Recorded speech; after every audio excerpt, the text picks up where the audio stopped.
What's up, YouTube? Doomwick here. Today, as you can see, we're doing something a little bit different. So for those of you who don't know, I am qualified for the MOCS, which stands MOCS, which stands for Magic Online Championship Series. I'm qualified for the MOCS Finals, which is actually this upcoming Saturday, the 13th. So it's going to be 2 days from. I should drop this video on Thursday, so should be about 2 days from when this video is being recorded. If you want to go ahead and check out all the action live, because they are going to be doing a live stream on Twitch, I'll go ahead and drop a link in the description below to where you can go, follow, check and see who the other competitors are, deck list for the Modern event, which I did submit on Monday, and, just follow along with the tournament in general. I believe it's going to be, all of it's going to be streamed live on Twitch. There's going to be several commentators. Should be an awesome time. But the format for that event, one of them is Modern, which, as I said, I submitted my deck list on Monday. I still haven't revealed what I'm playing yet because the deck lists are not made public. But that's not what we're going to be focusing on today. The other format for the Magic Online Championship Series is Vintage Cube. So it's going to be a very, very high-stakes Vintage Cube draft. So we're going to be doing a little bit of practice Vintage Cube. I know it's different content than what I usually do, so hope y'all enjoy it. Be sure to leave a like and subscribe to the channel if you enjoyed this type of content. And yeah, that's kind of all I got for the intro, so let's go ahead and dive into this. See if we can open some soul rings. It's kind of funny. This is actually another competitor in the event. They have 12 trophies, so seems like they're doing pretty well. So, oh man, I'm really, really excited for this tournament. It should be an awesome time again. Very, very high stakes tournament. First place, there's a lot of money on the line. There's a Pro Tour invite on the line. So, but again, I'll drop a link in the description if you want to go check out the event page.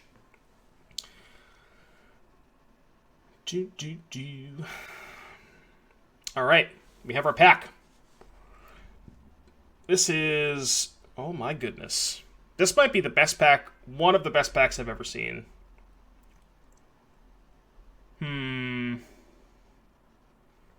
So there's kind of a bit of point of contention here between Moxen and Mana Crypt Pack 1 Pick 1.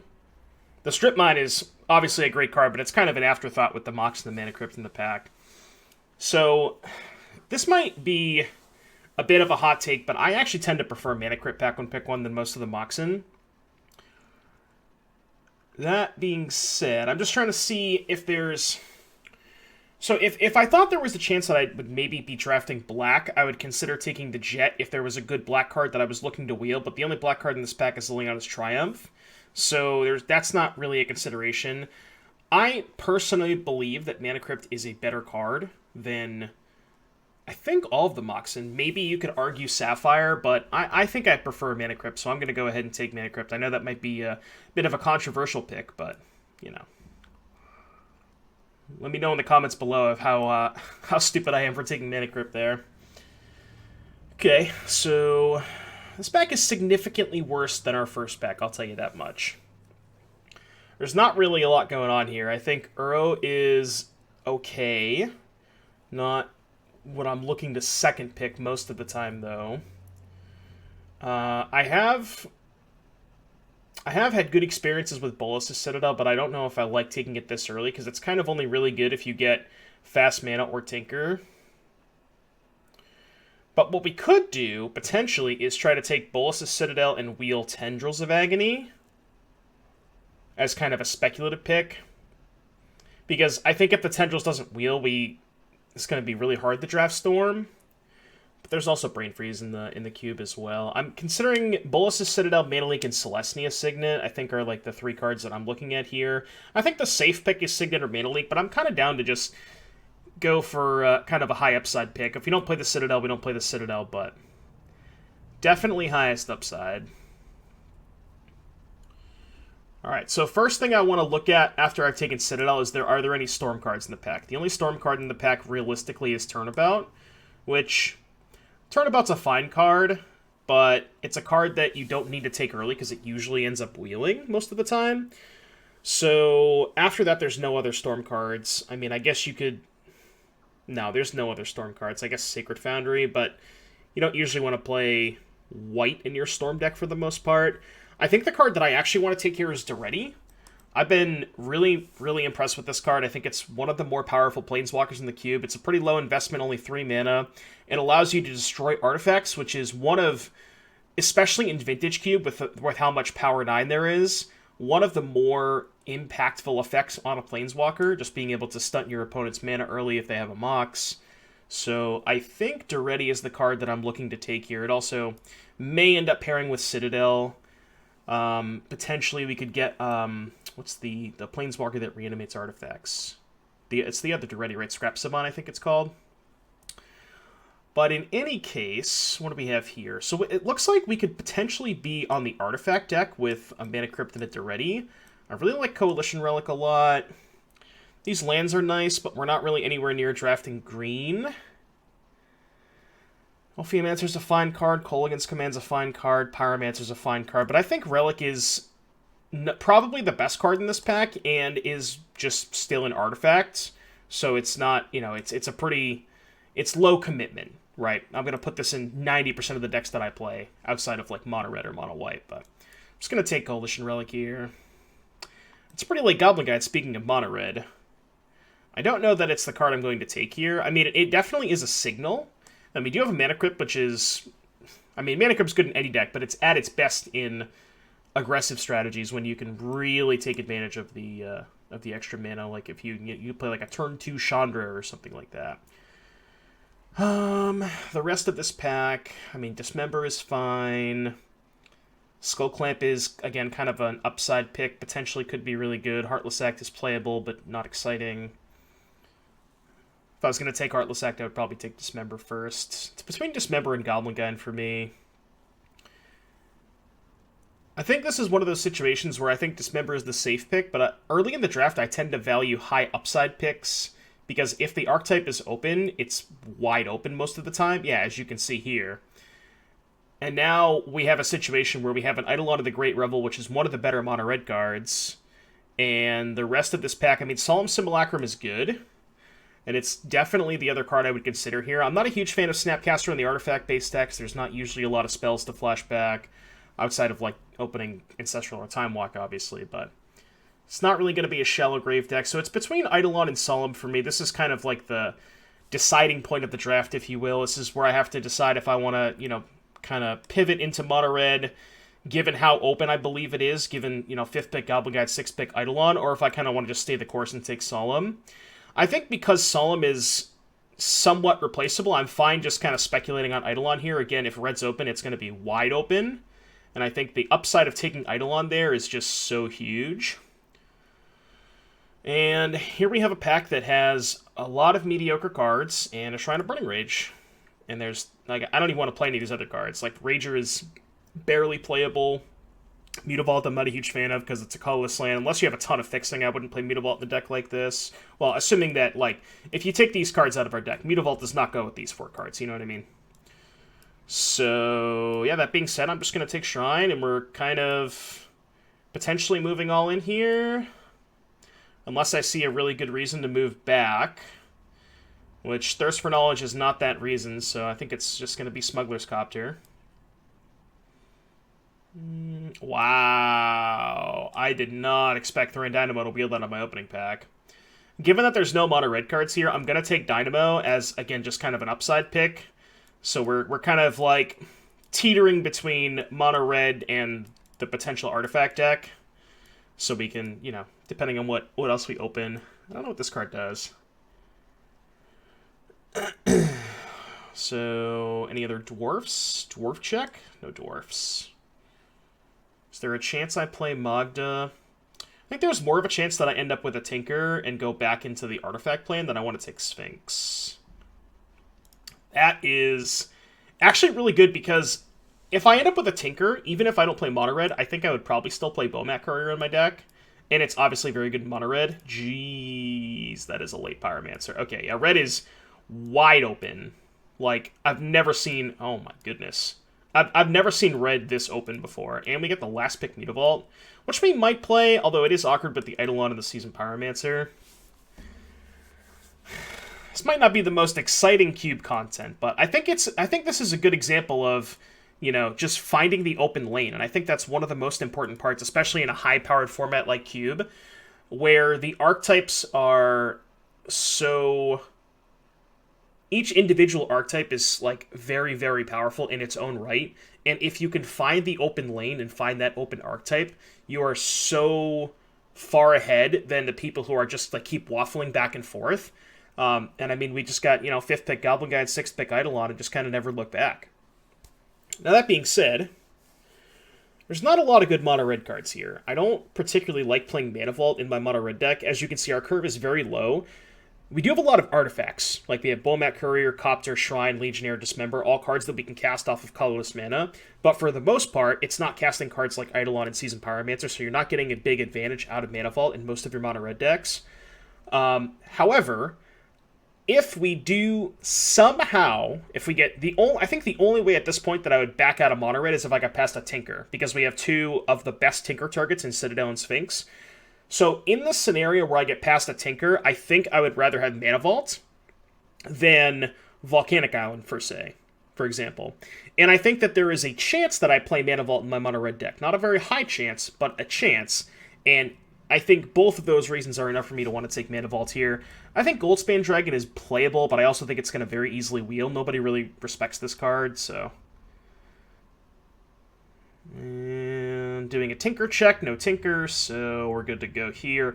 We could consider taking Inferno Titan now that we have Mana Crypt and Mana Vault. Or I could just take Flame Slash. I definitely would not play Nykthos in this deck because, again, we have so many colorless permanents. So I guess it's between Flame Slash and Inferno Titan. Given that I already have Dismember, I'm not, like, particularly in on this Flame Slash, and I think I'd almost always rather play Dismember, so I think it's, like, kind of upside to take this Titan. I don't know that I'm going to play either of them, but I think if I end up the Artifact, somehow end up back in the Artifact deck, I have a Dynamo and a Relic, and I'd rather have the Titan there, so I guess that's a reason for me to take that. Alright, still no Tinker, so I think we're kind of moving almost fully off of this Artifact plan, and we're just going to take Steamkin. There is Duretti, but Duretti is no Tinker, I'll tell you that much. It's a powerful card, but it's not nearly as good as Tinker. So I think we're going to go ahead and hide this stuff for now. We'll keep it up over here just as a reminder. I might keep the Mana Vault here for now. I might not play it, but... Alright, so there's a Swift Spear and a Chandra.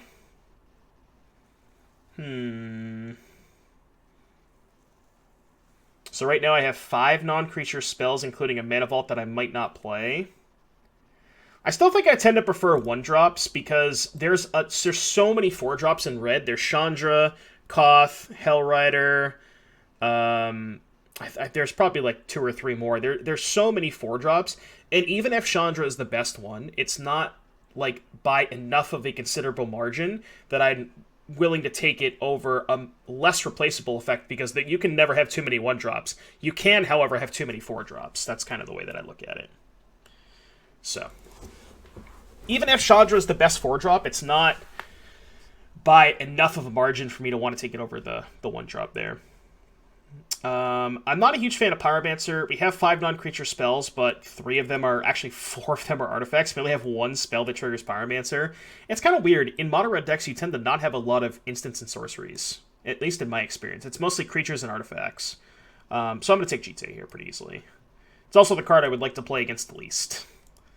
Because remember, while we're in the league setting, so in the way that it works on Magic Online is if you enter a draft league, you don't necessarily play against the people that you're drafting with, right? You do the draft with the 8 players, and then you join the queue and you can play against anybody who happens to join the queue at the same time, not necessarily in your own draft. But that's not going to be how it is at the MOCS, right? So when you're playing against the other people that you're drafting with, hate drafting becomes a lot more important. And hate drafting meaning taking a card away from your opponents so that they don't have it to play against you. So, for example, if you're drafting a mono-red deck, you really want to, if you see a card like a Lyra Dawnbringer or a Baneslayer Angel or things of that nature, you want to take those cards if you're not sacrificing a lot, because you would rather not play against those cards as they're very good against you. This is an easy Vortex. I like Chain Lightning, but Vortex is too powerful. And we have Mana Vault and Mana Crypt, so accelerate it out on turn 2. Excuse me. So this is actually kind of a close pick between Grim Lavamancer and Koth of the Hammer. So I did say earlier that 1-drops greater than 4-drops, right? Because they're less replaceable. The problem is Grim Lavamancer, especially in this deck where we don't have a lot of burn spells, we're not going to be able to turn on Grim Lavamancer that much. We have no burn spells, no fetch lands. So, and we also have a Mana Crypt and a Mana Vault, and if you cast Koth on turn 2, you probably win the game 90% of the time, so I think I'm just going to take Koth. I can't imagine playing any of these cards, but I also, like, assuming that I was in an 8-man draft, I wouldn't care about playing against any of these cards, so I would just take Siege Gang as, like, a potential sideboard card. Yeah, we did wheel the Goldspan Dragon. I could take Lightning Helix in case I get a couple of dual lands. I want to say I passed the Plateau, but I don't remember if I did. I'll just take Goldspan. If I don't get a 5-drop, I like to have at least one 5-drop in all my red decks. I don't think it's the best one. I think I would still prefer Glorybringer. But, you know, if I don't get another 5-drop, I wouldn't mind playing it again because we have the Mana Vault and the Mana Crypt. This might end up being a deck where I want multiple man lands. We'll see what happens. Again, I'm not playing any other cards. I would definitely hate draft Stoneforge out of this pack. Given that there's almost 0 chance I play this Pyromancer, I actually would rather not play against the Spectral Procession, so I'm going to hate it. Deck's looking very, very good so far. Again, you know, Pack 2 was surprisingly not nearly as good as I thought it was going to be, although it kind of makes sense, because all of the good cards came Pack 1 to the person who was passing to us. So, like, we don't necessarily know if the person downstream from us was drafting red or not, so they might have been. But we know the person to our right is not, in which case this pack is going to be stacked. So even though Pack 2 was not very good, Pack 3, this pack should be quite good. Firebolt or Rampaging Ferocidon?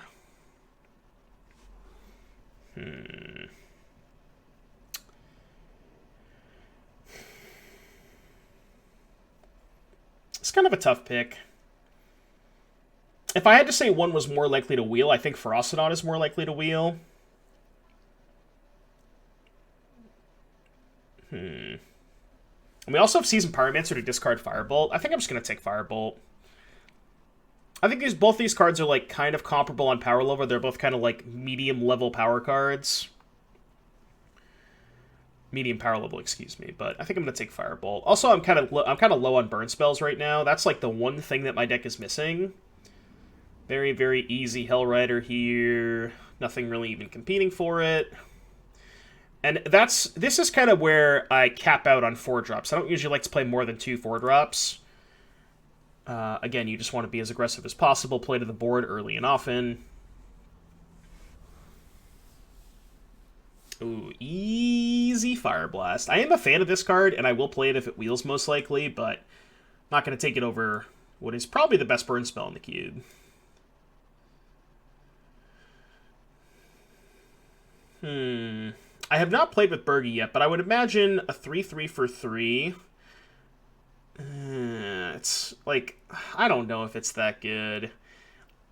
Again, the 5 mana half, like, is the 5 mana half even better than something like Goldspan Dragon or just any other haste dragon? Probably not. And like the 3 mana half, I don't know. It doesn't feel like it's impactful enough. If you're playing Storm, this card's probably pretty good, but I'm just going to take Shieldbreaker for the sideboard. It's a card I don't mind main decking if I have to, but...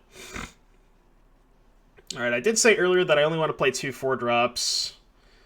But actually, with this deck having potentially Mana Vault and Mana Crypt, I could see maybe playing a 3rd 4-drop.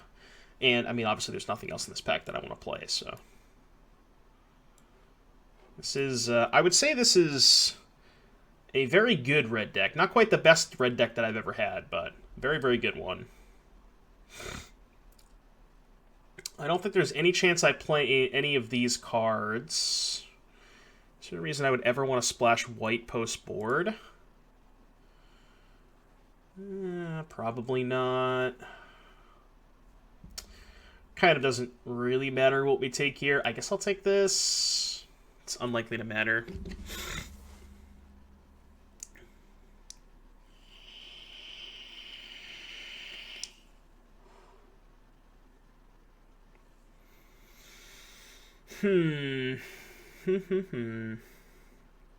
So we are 36 picks in, so we got 2 fresh packs left for the wheel.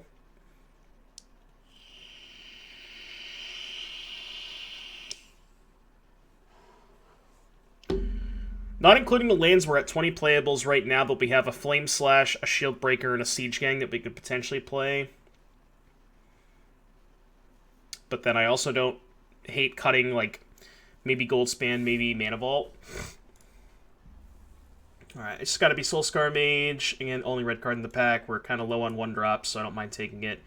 So it actually kind of leads me to believe that potentially somebody, probably not the person directly to our right, but maybe 2 or 3 seats down from them, was also drafting red. And maybe it was just a situation where they, like, took better red cards over Goblin Guide and Eidolon, but I don't know if those exist. I think those are, like, 2 of the top 5 red cards in the cube, at least in my opinion. So, I don't know, it's weird. But it does kind of seem like we're getting cut this pack, which is unfortunate. I guess there's a chance I play Tangle Wire. I'm not a huge fan of it, but again, we're going to be like a playable or 2 short. If we put this in the deck, this in the deck, the Siege Gang maybe, and the Shield Breaker, this is 25, so we'd have to cut 2 of these cards. The card I would want to not play against the most is probably Condemn, because it's just a 1-mana removal spell. Alright, we got the Daredevil back, which I think I'd rather play main deck than the Shield Breaker. We'll see. We'll take a look at it in deck building. So this is, we have to cut 3 cards. I don't think I want to play Burgi. I mean, I'll take it, but could have potentially hate draft the Legion's Landing there. That might have been better. The disrespect of the almost last pick Thalia. They don't know. I think the Siege Gang has to go. I think that's my worst card for sure. Not a big Siege Gang fan. Not really a big Flame Slash fan either. And then maybe I cut the Tangle Wire. I could also potentially play 16 lands, but I do have... it's tough. This is 23 right now. Okay, so let's take the lands out for now. Let's kind of move to the side the cards we know we're not playing, right? Because those don't matter. Not playing this. So definitely not playing this. Definitely... I don't know, I guess I'll leave Burgi there. I'm definitely not playing Avalanche Riders. So these are like the 4 cards that I'm considering. Plus these 2 lands. Okay, so let's move the Phyrexian mana cards to their rightful spot on the curve. So this is with 17 lands. Typically, most cube decks, I would say on average, want to play between 16 and 17. Our curve is kind of low. But, that being said, right, so I think if I'm looking at this deck with the Mana Crypt and the Mana Vault, I think this is a deck where I would normally want to play 16 lands, right? Because we have a low curve, we have Mana Crypt and Mana Vault, which are kind of, you know, for lack of a better term, they are essentially lands. They're mana sources, right? However, I think what I want to do with this particular deck, because if you look at the last 4 cards, there's nothing really exciting there. I think Flame Slash as a main deck card, it's fine, but there are decks where Flame Slash is really bad against, like control decks or storm decks. So it's not a card that I want to main deck. Siege Gang Commander, I think, is worse than Goldspan, and I don't want 2 5-drops. I guess there's a chance I want 2 5-drops because of the Vault and the Crypt. That is something to consider. So at that point, I'd probably be cutting the Shield Breaker if I wanted to play the Siege Gang. Do I want to do that?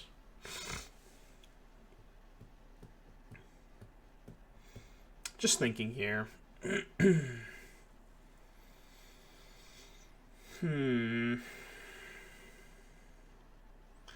don't think I actually do. I think what I want to do is submit this deck, and again, as I was saying before, normally this would be a 16-land deck. I'm going to essentially play the second man land as my last spell, right? Because in decks like this, I tend to not like to treat man lands as lands, because they don't tap for red mana.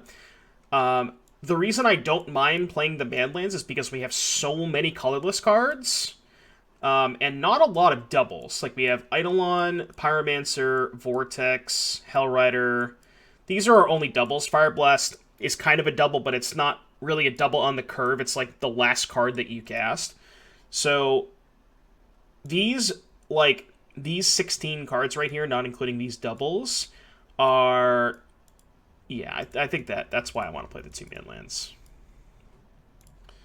And we'll just add some lands. 15. No swamp, no plains. I like how Magic Online asks you to, or wants to add a swamp and a plains because of your Phyrexian mana cards.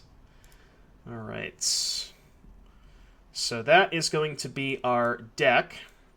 Just go ahead and take a look at it one more time. So, hope you enjoyed the draft, and I'll see you back here in just a little bit for the first round. And we're back here for round number 1 of our opponents saying good luck vintage cube drafts. Alright, won the die roll. That's pretty lucky with our mono red deck, as you can imagine. So this hand has turn 1 Soul Scar, turn 2 Pyromancer, discard Firebolt, land number... Yeah, this hand's great. Get to go Soul Scar on 1, Mana Crypt on 2 to get an extra prowess trigger, and then we get to go Pyromancer, discard Firebolt for some value later, and then we can immediately flashback the Firebolt the turn after. So this is ooh, this is definitely a good start. I'm doing this.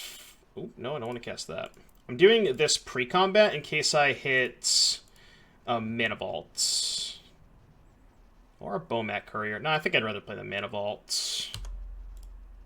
Attack for 3. No, next turn we have 3, 5, 7. Next turn we can actually play Goldspan and Bomat Courier. Or we can Firebolt this, play Bomat Courier. Depending on what they do, obviously. Okay, Firebolt takes care of that pretty nicely. So I think I might want to Firebolt here. We'll choose... Tails never fails. Tails did indeed not fail. Let's see what we draw. We drew a land, which is not the worst. So I think I'm just going to Firebolt this and attack. Again, the reason that Firebolt kills it is because we have the Soulscar Mage. Our damage deals... every time we deal damage, it puts counters on it instead. So, okay, that's not what they wanted to do. Unless they just really wanted to flashback the souls, but I don't know that that's necessarily what their intention was.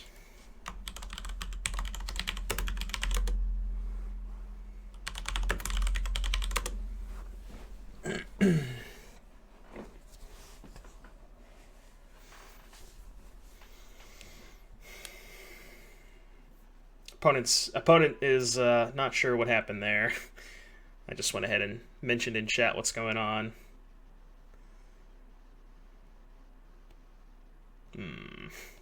Awkward.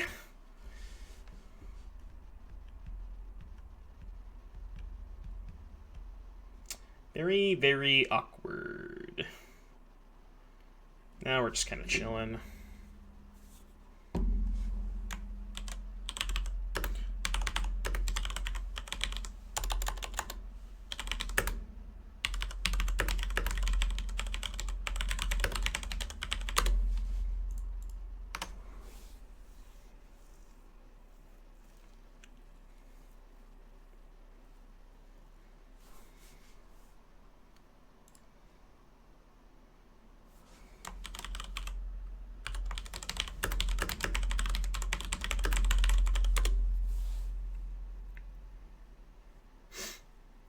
Let's see if they want to trade their vampire for the elemental. Maybe they will, maybe they won't. Honestly, this trade's good for me because I have the Bowmat courier that I want to start attacking with. I mean, this draw is just kind of insane, right? This is just, like, by far one of the best draws that we could have in our deck. Yeah, that trade is more than fine. I guess it's kind of awkward if they play... Well, I don't know. Depending on what their 3-drop is. Yeah, I was going to say, that one kind of bricks our board. He might still just kind of shove everything. Tails never fails. Tails did indeed not fail again.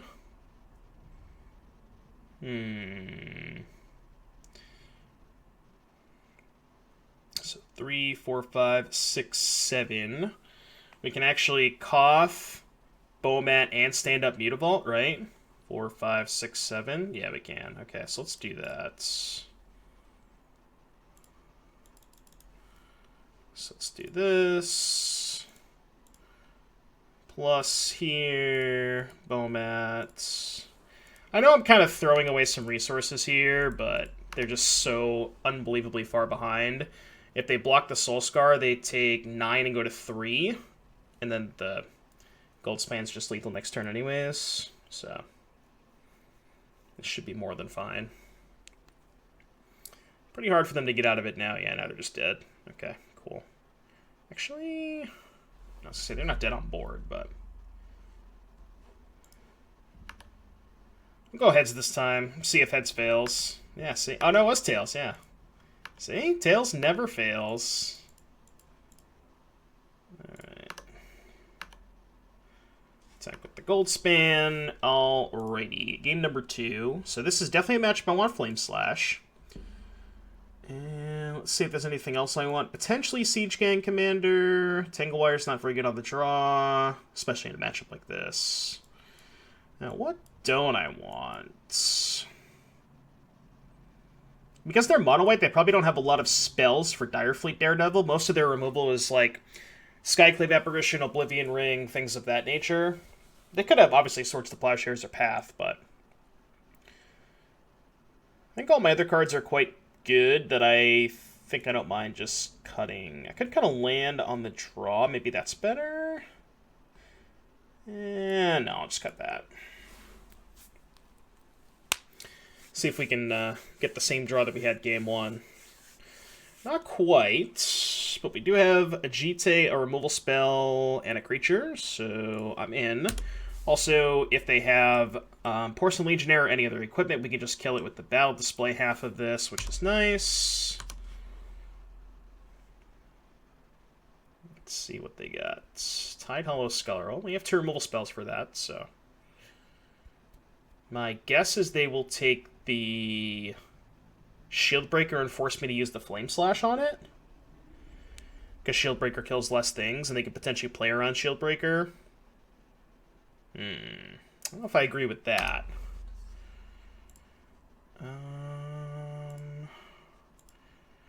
Do I want to kill it, or do I just want to play Eidolon? I think what I want to do is kill it, and then next turn I can go...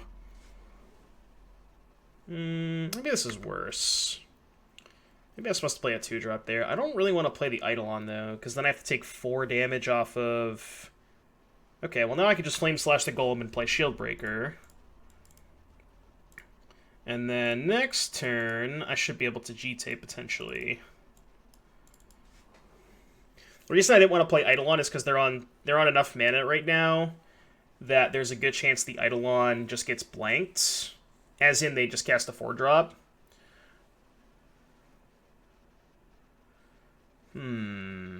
So now we can't connect with the Jite because they have a 3/3 First Striker. I actually don't mind trading here. Because if we play Hellrider, it's just going to get blanked anyways. So I think what I might do is just, like, try and trade some resources. Ooh, that's an interesting draw. So this is level 2. Next turn they can get it to level 6 if they draw a Plains. So it's still only a 3/3. So if I go Shrine Eidolon and I draw a have to draw a 1-mana red spell next turn to kill this. You have 3 cards. It's kind of a tough spot. If I go land Hazoret, I have 4 cards in my hand. Let's say I don't draw a land next turn. I have 5 cards in my hand. The best I can do is play 2 2-drops and still have 3 cards. So maybe it's actually just better to kind of dump my hand now. And this, again, also gives me the upside of drawing a 1-mana red spell to be able to shrine this down. Like, now if I draw... so I have to be, what? Soulscar Mage, Swift Spear, Firebolt. I think those are the only 3 cards I could draw. Obviously, I could just draw Dismember and kill it outright. Yeah. Looks like they're potentially going in on this, which is not bad for me. I could chump block here. They chose not to attack. Oh, right, because they know I have the GT. They don't want to attack.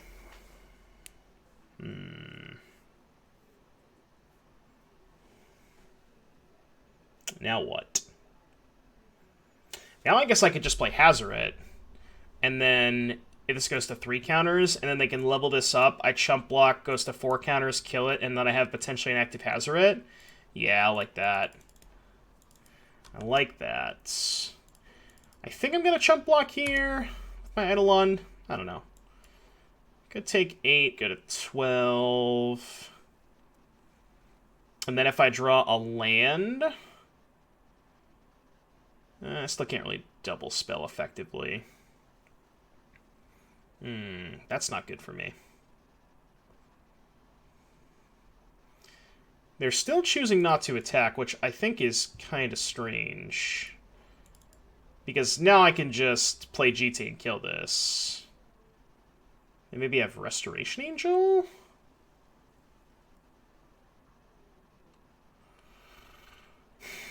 Maybe I should play Steamkin here. I'm really surprised they didn't attack. So what's worst case scenario? I shrine their creature, they have Restoration Angel. Then I play Jite. They level it up twice, it goes to a 3/3. They attack with the Resto, leave back the students, so I can't Jite hit them. It's kind of pretty bad for me either way if they have Resto. And also, they're just, like, they have nothing left. They only have 2 cards left in their hand. If their hand is, like, Resto and a blank, they're just going to hold it up the whole game anyways, so... I think I'm just going to do this. They just didn't have the Resto. Okay. I'm down with that. Now I'm just going to play Jite. It's higher upside. Obviously, the Jite could potentially get blanked if they play, like, a bigger creature or a first strike creature. But I think once I get counters in the Jite, this game is close enough to over. Whoa. Not expect that.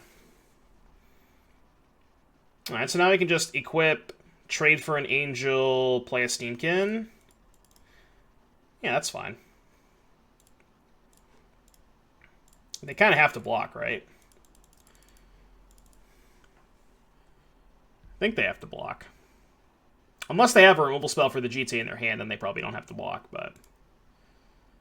Alright, so that's fine. We'll get 2 counters on the GT. We'll kill your Angel and play a Steamkin.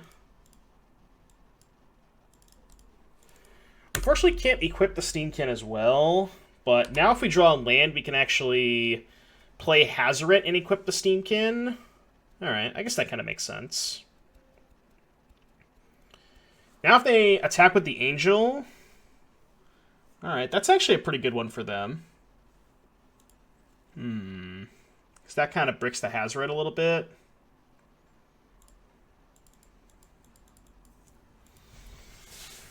Because they can just block and give it indestructible. Alright, so let's say I go land Hazoret. Pass. If I attack with both, they block the Steamkin and just kill it. Take 5, go to 11. Then I have a Hazoret in play. The Hellrider next turn would only be 10. Even if they attack with everything, I still only have 10 damage. And I think I can just kind of chill here for a little bit. Always yield to this. Like, they're out of cards. We're definitely in a racing situation, but the nice thing about waiting a turn is I get to play the Hellrider and grow this to a 3-3, which means they can't just eat it for free with the Kythian. They also can't really attack to flip the Kythian because they just lose the Relic Order. They cannot give me the Jite back. So this thing is not going to be able to flip. We're just going to take 4.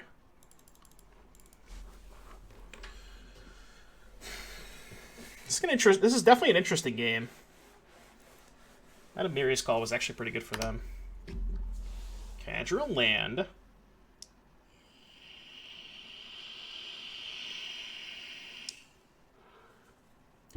Alright, so let's say, hypothetically, I slam Hellrider and shove.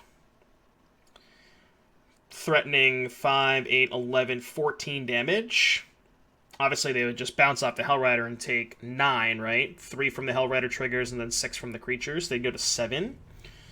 So they're at 7. I don't lose anything. Again, I don't think they can realistically double block because they can't. I don't think they can give me this Jite, so... Yeah, depending on what they drew, I mean, if they drew a good card, this might end up being bad for me, but kind of just have to try and beat the board. Not really in a situation where I can play around much, because I think I'm behind on board. If I don't play the Hellrider, I'm not really gaining any traction on the board, you know? Because I'm just taking 4 every turn, and I can't really attack into this. So I have to play the Hellrider.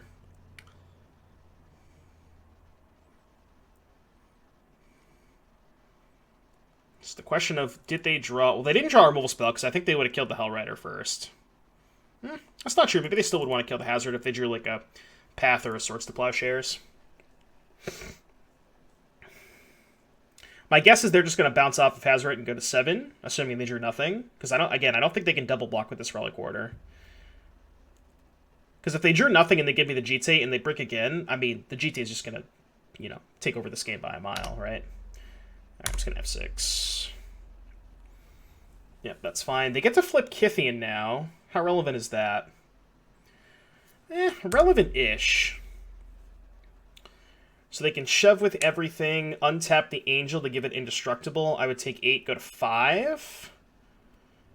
Well, then if they brick, they'd be dead on board, right? Because then they would have 1 blocker. They would take 3 from the triggers, go to 4, block the Hazard, would take 6. Well, so they obviously drew something, right? Because this is currently lethal.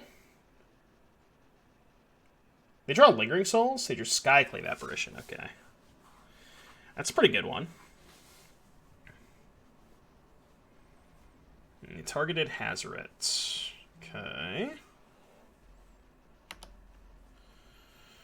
I drew the love of my life, Bomat Courier. Alright, quick maths. Attack with everything, they go to 4. They chump Hellrider, eat Bomat. Or, excuse me, eat Bomat, bounce off of Hellrider, take 3, go to 1, and then I have to Bomat into a burn spell.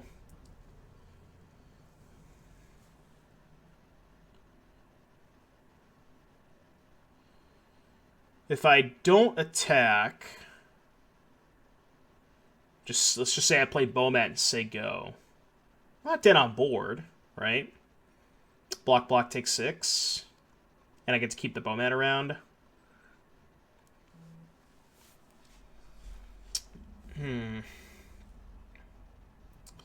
If I Bomat into a single creature, I don't win, though. Because then I have 1 blocker, I block a 2, and I take 8. So the question is, do I want to wait 1 turn? The problem with waiting 1 turn is they get to hold back the Relic Order, so I don't really think I can do that. And then I have less outs, because then this is just lethal the turn after by itself, so... I think I have to do this and just hope to find a burn spell. Go to 4, block, go to 1. And they have to... They can't really just chump and take 1, because then they don't have lethal. Then I can just leave the Bomat in play, and I still have the Hellrider. So they just have to go block, take 3, go to 1. And just hope I don't draw a burn spell. They should actually block these 2, technically. Because I could just draw any red instant that's not a burn spell. If I had, like, Seething Song or something like that in my deck. I don't have any burn spells. I think it's only Fire Blasts and Firebolt. Is that it? I think that's it, right? Oh, Vortex is lethal too. Vortex isn't out. Yep. Let's see if we got there. We may have gotten there. That's 2 more looks. That is 2 more looks. That also potentially lets us survive if we draw another creature to chump block, right? That was probably our best draw. And we have mana off of the Steamkin? That was a really good draw.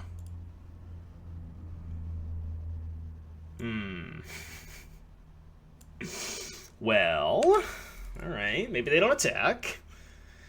Maybe they don't attack. Well, they have to because they're dead to the Hell Riders, so. Legion's Landing. Close game. Very, very close game.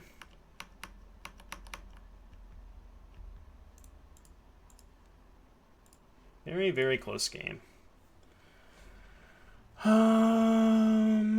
Still didn't really show us anything for the Daredevil. I could Inferno Titan, actually. If the games are going to go a little bit longer like that, maybe I want the Inferno Titan. I'm on the play, so I think I can just overwhelm them. I don't really think I want a card like Inferno Titan. It's definitely... It would have been great in that spot. Actually, no, I don't... I have enough mana to cast it, yeah. Alright, we'll play first. I think this hand's keepable. I'm not a huge fan of it, but... Not sure which 2-drop I want to lead on. It's probably going to be Steamkin, actually. Obviously, again, depends on what they do. Okay.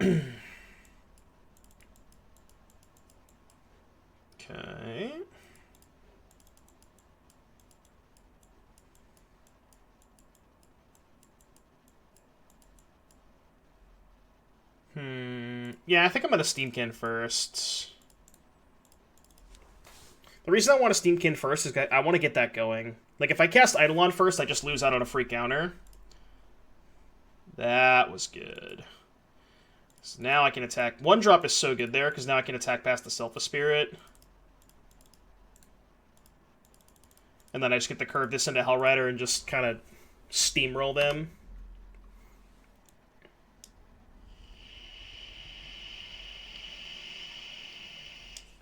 Uh-oh. Brimaz. Alright, I think I'm going to end up Fire Blasting the Brimaz. Yeah, I think I'm going to Fire Blast the Brimaz.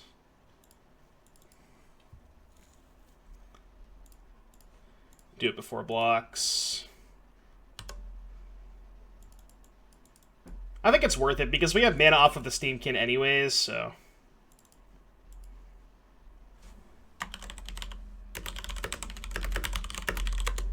This was definitely a good hand.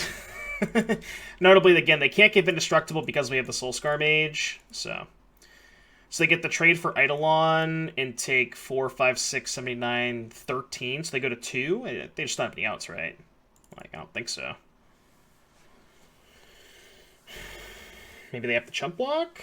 I shouldn't F6, though, because I can post-combat the Shrine of Burning Range with the Steamkin mana. Unless they chump block the Steamkin. Okay, or they could just concede. Yeah, that was, I mean... I don't know if it's as good as our Game 1 draw, which was, what, turn 1, Soulscar, turn 2... Mana Crypt, Pyromancer, Mana Vault. I think that draw might have been better, but this draw was definitely up there. But yeah, I think Mono Red, pretty good against Mono White, especially when you're on the play and have a draw like this. So, hope you enjoyed that, and I'll see you back in just a little bit for round number 2. We are back for round number 2, and this hand is a banger. We have turn 1, Mountain Swift Spear, Bay of the Crypt, Bowmat. Turn 2, potentially Hazard if we draw a land. This is one of the best hands I've ever seen, so I'm going to snap keep it. Alright, ooh. We can maybe Copter? I think Coptering is probably better than Bowmatting. Because then we can just go Steamkin, activate Copter next turn. It just uses our mana better, too.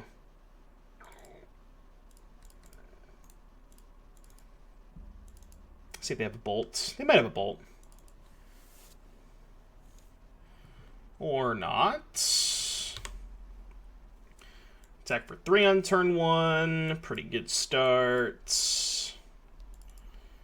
And then the rest of our hand is just really good. I mean, it's going to suck if they kill our Mana Crypt if they have like a Shatter effect, like Wear Tear, or Emperor's Shield Breaker, things of that nature, but... that one's pretty scary too.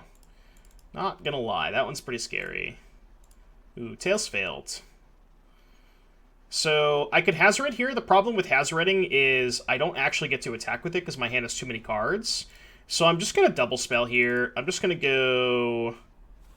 Actually... Do I want to play Daredevil for no value? Just to put a counter on Steamkin, and then potentially go Hazoret Bomat next turn? No, because I could just end up discarding the Daredevil, right? So I can go Steamkin, Bomat with a red up, attack with Copter, discard the Daredevil. The Daredevil's also not great against the Cheetah, so... Do this. Yeah, this is just the easy play. Then we get the shove for 5, attack with get a card into the Bomat, discard the Daredevil, and then just have an active Hazoret next turn.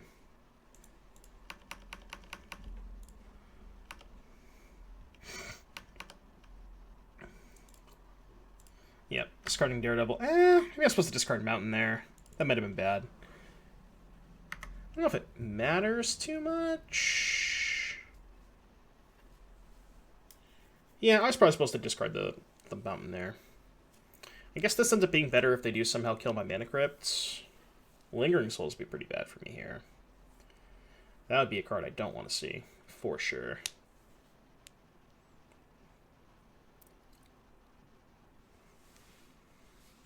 Banishing Light is acceptable. I wonder if they're going to kill the Mana Crypt. They did not. Okay, good for me. I'm still going to choose Tails. Alright, Tails did not fail. Hazoret, land, shove. So they go to 3. They have no creatures in play with the Jite. And even if they play a creature and equip, they chump block is still lethal on board. So, should be fine. Barring a Wrath. But even if they have Wrath, the Hazoret still lives. So, yeah, I don't really think they have an out at that point. Alright, do we want... I mean, what did we see from them? We saw a Jite and a Banishing Light and a Concession. So... Can't really take a lot from that. So I'm just going to submit. Wait till I see more of their deck. The only really sideboard cards that I have are like Flame Slash, Siege Gang, and Tanglewire. This could potentially be a Tanglewire matchup, but I really dislike Tanglewire on the draw in general. I think it's a card you really ever only want when you're on the play, because you can get a board before they do, and then slam a Tanglewire, and just kind of, you know... The idea behind Tanglewire is you get under them, play the Tanglewire, and it's just like a triple time walk, right? They just have to tap all their lands a couple turns in a row, while you still have a board and you're attacking with it, so... That's kind of the idea behind it. But that happens a lot less when you're on the draw. Just because you're a turn behind, then your opponent can get up before you, so... If we do go to Game 3, depending on what I see from their deck, we might consider the Tanglewire. This hand's really slow. Like, painfully slow. But I still think it's a keep. I'm not a huge fan of it, but... It has lands and spells. It's not the most efficient hand, for sure, but... Turn 2 Copter can potentially filter away some of these extra lands if they don't kill it.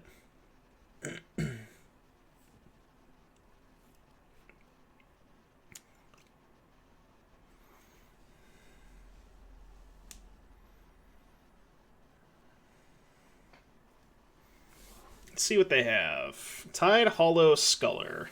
Okay. I assume they take the Copter here. But maybe if they have a removal spell for the Eidolon, they would rather take the Daredevil. Because let's say they take Copter, I play Eidolon, and then they go like 1 mana removal spell on the Eidolon, then I just go Daredevil, kill the Sculler, and it's pretty bad for them. So if their hand has like a 1 or 2 mana removal spell, they might just take the Daredevil. I think it really depends on their hand.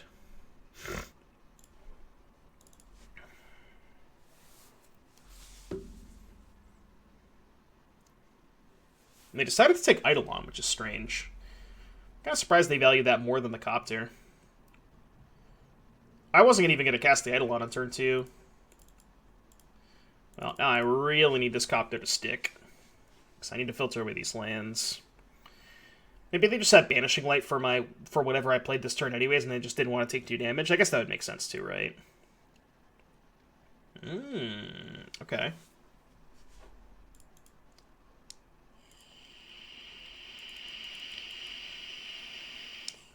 Well, this is bad. This is very, very bad. So, I have to figure out if I want to attack here. I don't really think I can afford to attack. So I think I'm just going to go Daredevil, Land, Mana Vault, and pass. And then what this allows me to do is it allows me to have Copter up to block this, or the random 1/1 off Pyromancer.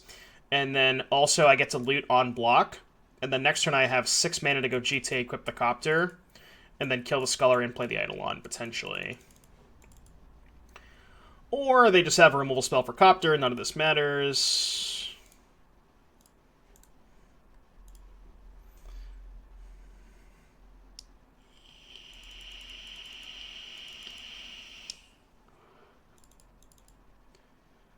If they had a removal spell,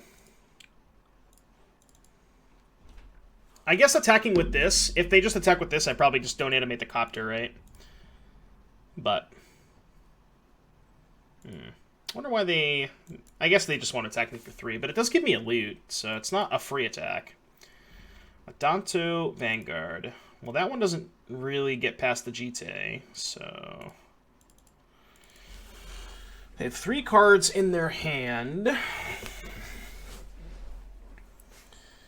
So I can, what, Fire Blast the Brimaz, GT away the Vanguard? Alright, let's play GT. Let's equip, or crew, excuse me. And then slam the GT on it. I guess I should have... I don't know, it wouldn't matter, right? Say, if they have a removal spell, they're just going to wait till I go to equip, so... And then I'm just going to attack first and see what they do. Definitely going to loot. Okay.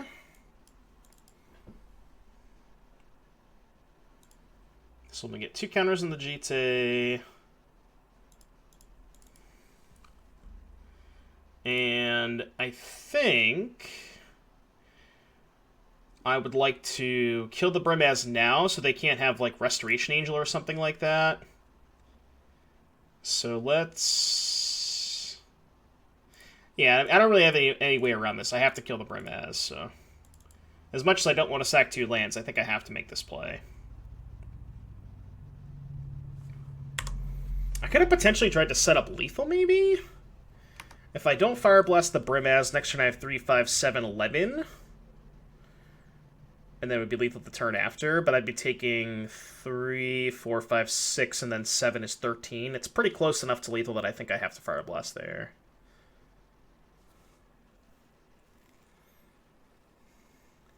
They're main phasing Archangel Avacyn.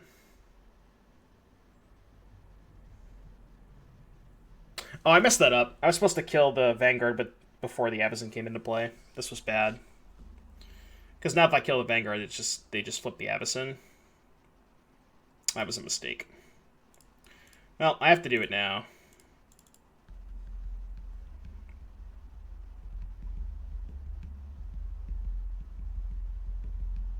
Maybe I want to flip the Avacyn. I probably don't. Yeah, that was bad. Because now I can't even crew the Copter. Because if I crew the Copter with the trigger on the stack, I just lose them both, so... Yeah, this was really bad. Because now they flip the Avacyn. Have to let it go. Yep. I'm at 10. Yeah, I messed this up pretty badly.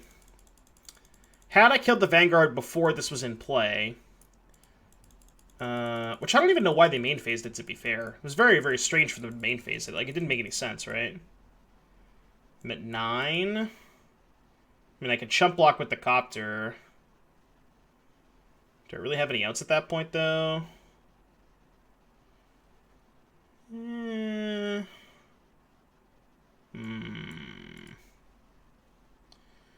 Maybe?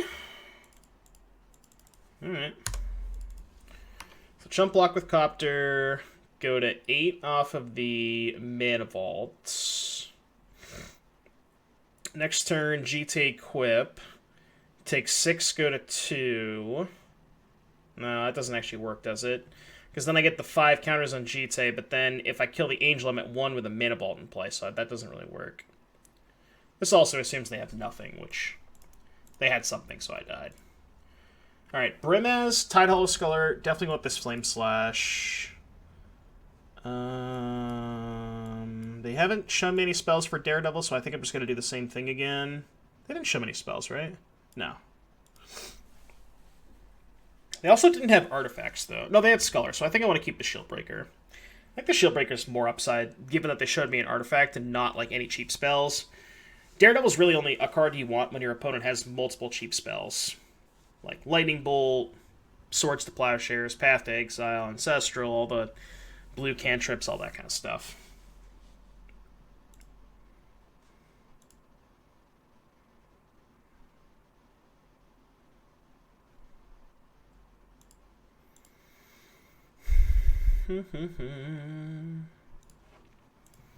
Alright. Let's see if we can get him in game 3.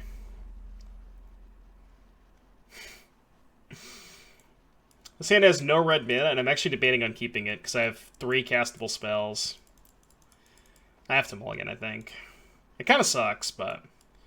yeah, this hand's better.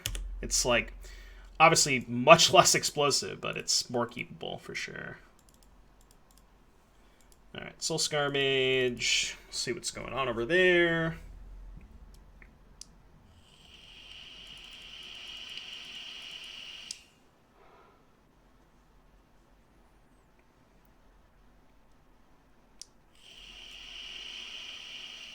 That's not fair.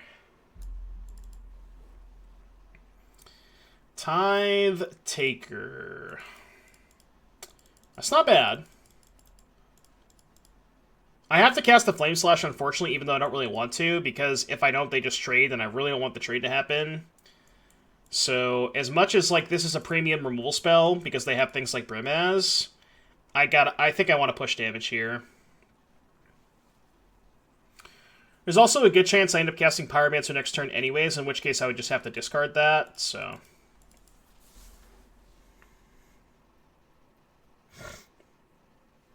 because if I don't cast that, they're just going to snap block.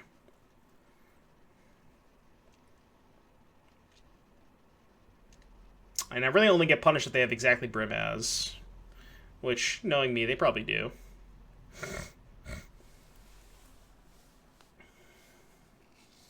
Gideon Blackblade. Okay.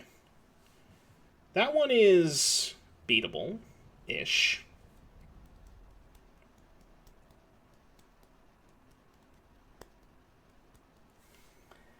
Beatable-ish.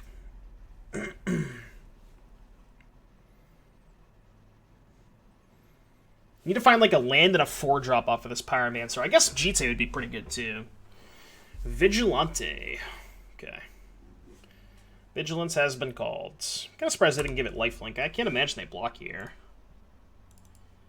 Yeah, I mean, given that they have a 1/1, I'm just going to discard this Bowman anyways.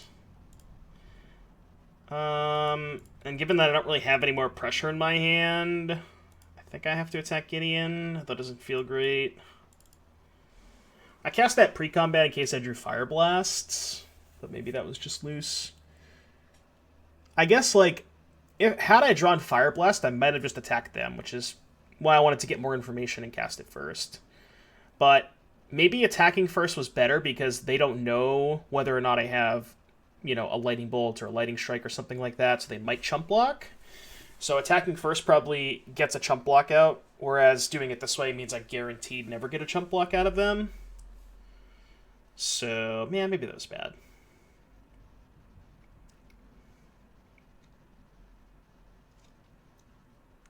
I don't have a great feeling about this game.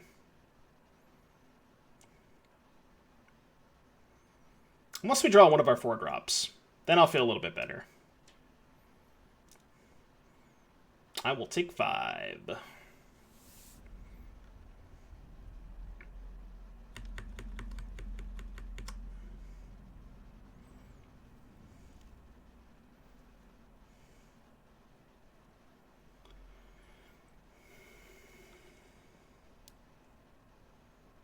What's this? Uh-oh. Alright, Fire Blast. Mishra's Factory. Not a Fire Blast at all. Alright, well. Here we go. You may proceed.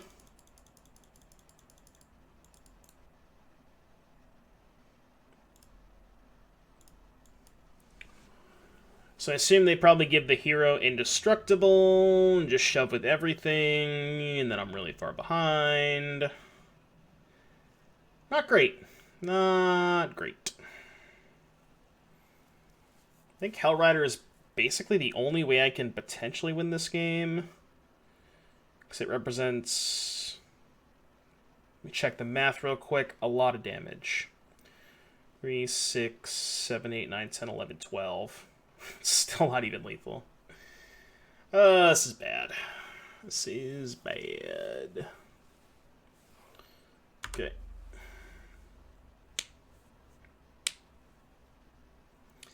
Indestructible.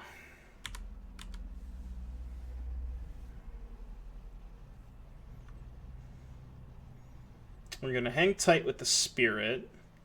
So this is 4, 5, 8, so it's a 12-point attack. So I guess I have to probably chump something. If only I had a burn spell to pump up these prowess creatures so I could eat the soldiers. I certainly don't want to chump with Mishra's Factory, so that wasn't even a consideration. Chump with Elemental takes 7. Do I have to trade with one of these soldiers? Maybe I do? I don't really know what my outs are, but...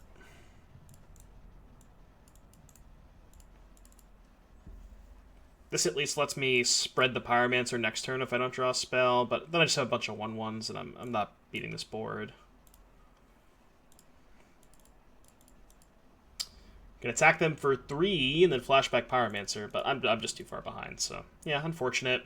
Yeah, we drew a bunch of lands that game. I think, I don't know, their deck seemed pretty good, but their draw was also quite good. They had, you know, MOCS into Perfect Curve of cards that are very hard for, not only very hard for my deck to interact with, but also doesn't help that I just, you know, drew a whole bunch of lands, so...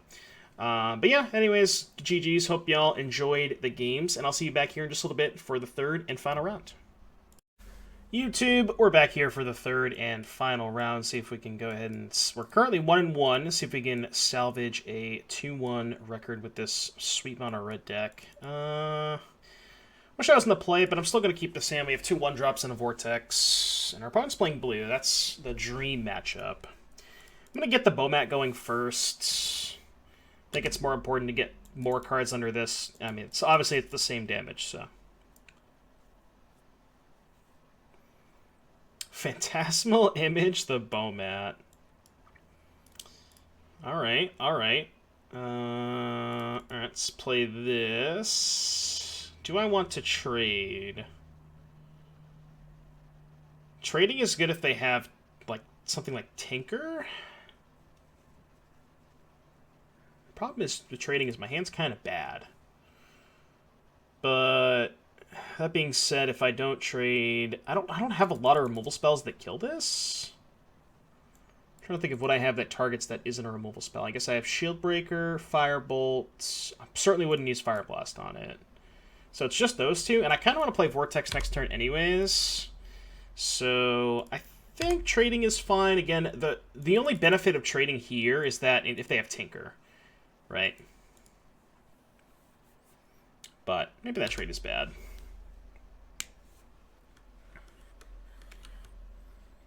Okay, Divination is fine. So I get the Slam Vortex. Hopefully they don't have Daze or Force of Will. Blue-black traditionally has a very hard time beating Sulfuric Vortex. So, yeah, should be Gucci now. Feeling pretty good about this game, and then we just have, you know, our sort of perfect curve of 4 into 5. I don't care if they have a counterspell. I'm jamming this Hellrider. Also, like, I don't mind baiting a counterspell for the Goldspan, because I think I'd rather resolve Goldspan. No, they just have nothing, so... should be pretty straightforward from here. Even if they cast a Wrath here, we just have lethal with the Goldspan and the Vortex, so... Alright, blue-black control...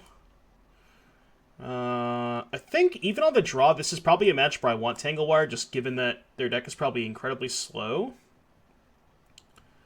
And I think I'm going to cut either Shieldbreaker or Dismember. Probably just Dismember, right? Yeah, that makes sense. Let's do that.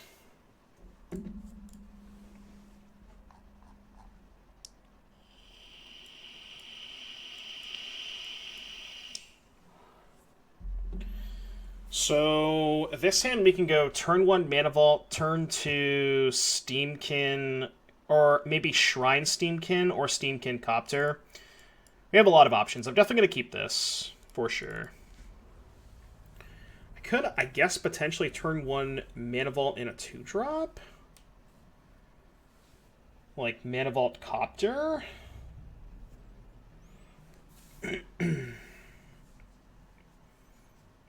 That actually probably makes more sense, right? Because if I wait till next turn, I'm playing 2 2-drops anyways, whereas I can just play a 2-drop here and a 2-drop next turn. The only downside is if I draw a 1-drop, right? Because I'll have 5 mana next turn, and I have, what, Swift Spear, Soulscar Mage, Bomat Courier, so I have 3 1-drops that would potentially punish that play.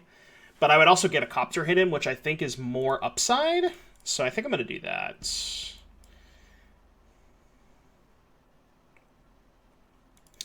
Vampiric Tutor. Okay.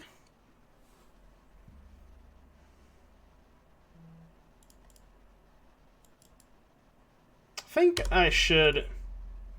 guess I could have went Shrine into Steamkin, potentially. They don't have a second land. Okay. Shieldbreaker would be nice. Fire Blast. Alright, let's play the Factory.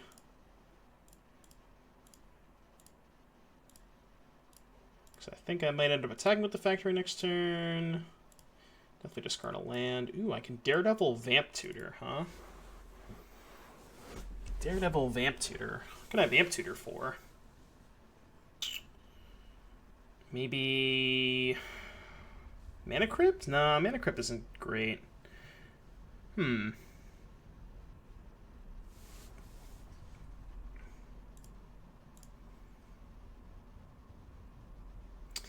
Because I don't have enough mana to go Daredevil, Vamp Tutor for Shieldbreaker, draw the Shieldbreaker, and then also cast it. 1 mana short of doing that. Because I would like to kill this Soul Ring.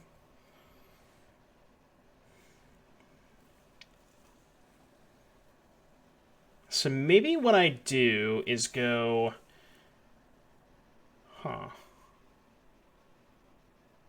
What if I just went Shrine of Burning Rage, Swift Spear, attack for 5, they go to 10, and I have a Shrine on 1. Next turn, Shrine goes to 2. They're at 10. Attack with Copter, they go to 7. And then Fire Blast plus Shrine to be lethal. And I just discard Daredevil to the Copter, probably. Yeah, that's fine. I like that. Let's do that.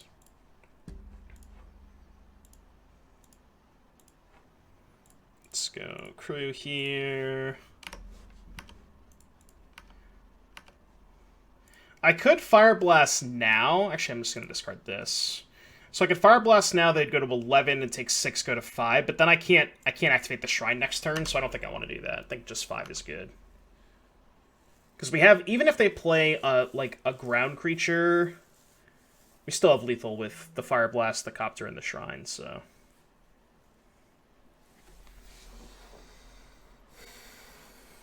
Toxic Deluge for 2.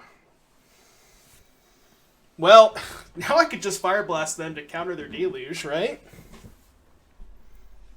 They go to 4, and neither of my creatures die? Yeah, I'm down with that. I mean, it means that I can't activate the Shrine next turn, but it's a pretty high upside play. Even if they counter the Fire Blasts, like, we still just have 4 power in play. Actually, we wouldn't have lethal, but yeah, that was enough for them. Yeah, that was kind of a cool play. So yeah, 2-1.